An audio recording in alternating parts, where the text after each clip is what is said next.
everyone is on my side. In other words, the source, the resources, it's all coming together for me, because my life is supposed to go well, and things are supposed to be good for me, and life is supposed to be fun, and I am supposed to feel ease, and things are supposed to work out for me, and things are working out for me. And when I look at it, more is working out than isn't, and there is much more of a balance of evidence of things going well for me than not.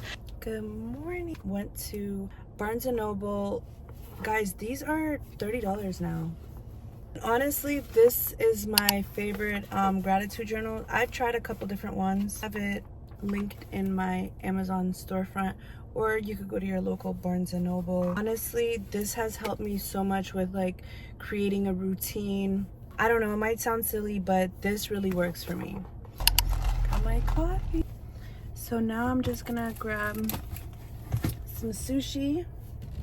It's 111. Wow, that's so crazy. That's literally my new angel number. So we're gonna go get some sushi.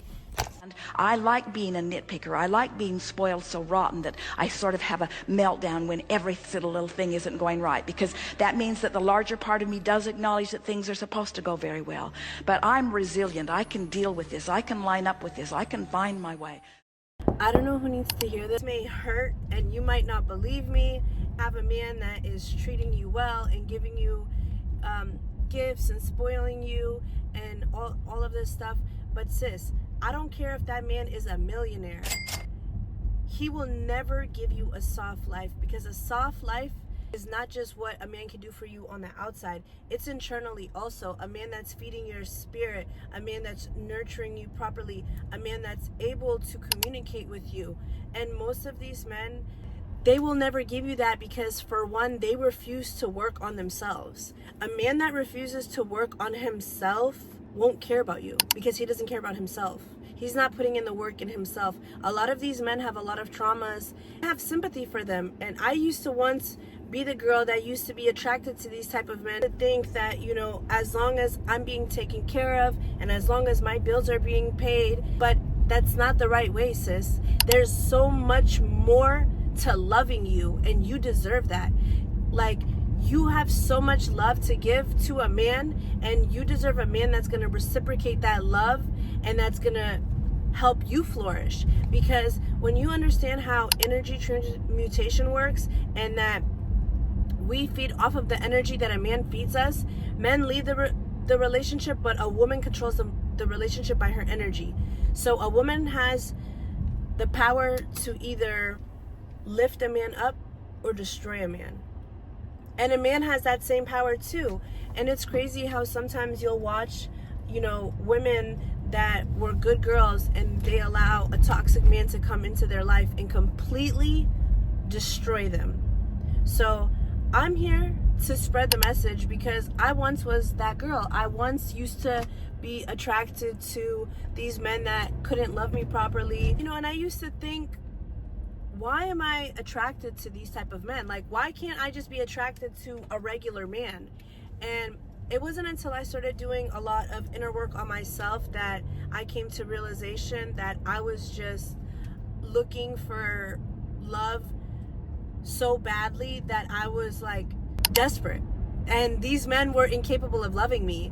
But because we had chemistry, because you know, we might have had good intimacy, because they made me feel good, because they, you know, knew certain things about me. Love is not just about chemistry. Love, you can love anybody if you spend enough time with them. But, you know, do you really, is this the person that you want to spend the rest of your life with? Is this the man that you want to marry? Is this the man that you want to have children by? Like, is this the way that this man is living his life? Would you want your son to live his life like this? Would you want son to treat women like this? So we have to start sitting back and having awareness around the things in our life, not just about ourselves and how we feel. And, you know, I want to play with this man right now, but I don't know about, we can't do that. We can't, like, sis, I'm 32 right now, and 10 years ago I used to think I could play around with my life, and now I'm 32. Grateful that now I, you know, have abundance mindset and I think differently. But it took me years to get here, and I had to go through a lot of things to get here. So I just say this to say, you know, these type of men might attract you now, but the only way that you will be attracted to men that can really properly offer you a soft life is you have to change yourself first. So once you start doing the inner work, and once you start pouring into yourself all that love and energy that you were pouring into that man that's not open and receptive to receive it, most of these men in the streets have deep, deep traumas that they refuse to even tell you about. You have no idea what he's been through. And he's not going to sit here and tell you about it. He's not even going to sit here and tell anybody in his family, a therapist, or nobody about it. And it's not your business to know about these traumas. I pray that all of these people that are facing traumas, they heal from them. But 9 times out of 10, if a man is stuck in his mindset and stuck in his ways, and this is what he wants to do, you're not going to come in his life and change him.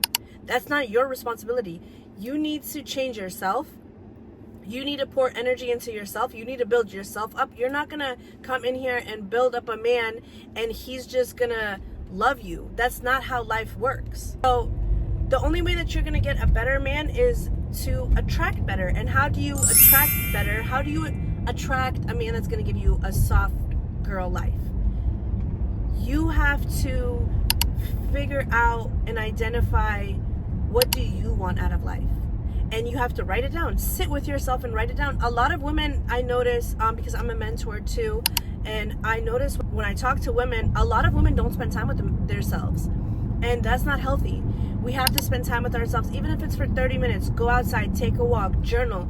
Find out, like, what do you like doing? Because 9 times out of 10, these type of men aren't really even your type. It's just like what we're used to, you know? And I don't judge anybody, because I've been in this type of lifestyle for a very long time. So I've been attracted to these men for years, the same man in different bodies. But you will keep attracting the same man in different bodies until you change yourself. So the minute you require more out of life, it's going to require more out of you. Take time for yourself, figure out what you want out of life, and start showing up as that woman every day. And I promise, the more that you put that energy into yourself, the less you want what's not for you. The less you want a man that's indecisive whether he wants to deal with you today or not. The less you want somebody that is, you know, going to be lying to you, cheating on you, anything that you've been through, girl. I don't know what you've been through, but whatever you've been through, we've all been through different traumas, you know? And I'm teaching women this because this is my purpose on earth. This is what God wants me to do. God didn't put me through everything I've been through in life just to sit here and stay quiet and live in fear. I'm no longer going to live in fear. I'm going to be the light for others, and I'm going to wake women up, because I'm tired of seeing women struggle. It's no longer going to be us women staying silent and struggling. We have to break these curses, girl. I genuinely want the best for you. Like, I'm in a good place right now. I'm in the most healthiest relationship I've ever been in my life, and we are spiritually aligned. And I would have never found my person if I would have stayed stuck in a relationship that didn't serve me. So I just want the best for other people. I found my person. Now I want you to find your person. But more importantly, I want you to feel better. I want you to wake up and love your life. I want you to live a fulfilling life. And the only way that you're going to cultivate a fulfilling life is to spend time with yourself. Find out, what do you like to do, you know, and every day, it's not going to happen overnight for you, but I promise you it's going to happen fast. It's going to happen fast, girl. It happened fast for me. And anything that you want, you have to write it down. It's not going to come to you if you don't visually see your goals. Write everything down. Spend time with yourself. Don't show anybody. Don't tell anybody. Just keep it between you and God. And slowly start working on the things that bother you. Your insecurities, your traumas, your triggers. Once you start to identify them, and then you notice a pattern, you work on it, the more that you're going to start becoming a better version of yourself. But the more that you just sit here and choose to ignore all of this, you're just going to find the same person in different bodies, and you're going to continue to struggle. You're going to continue to suffer. You're going to continue to not feel better, because you're just avoiding what's hurting you. And if you keep running to people, places, and things that hurt you, why would you expect to get better? Why would you expect to get better in environments that pour into you? I'm really all about empowering women and women living a soft life. So posting more videos. If you guys want me to go into depth about anything, I'll make another video, but follow me for more. I really just want the best for all my ladies out there, and I pray that you choose growth and you choose to heal. I'll be posting more on here, so if you want more videos like this, just comment below your thoughts.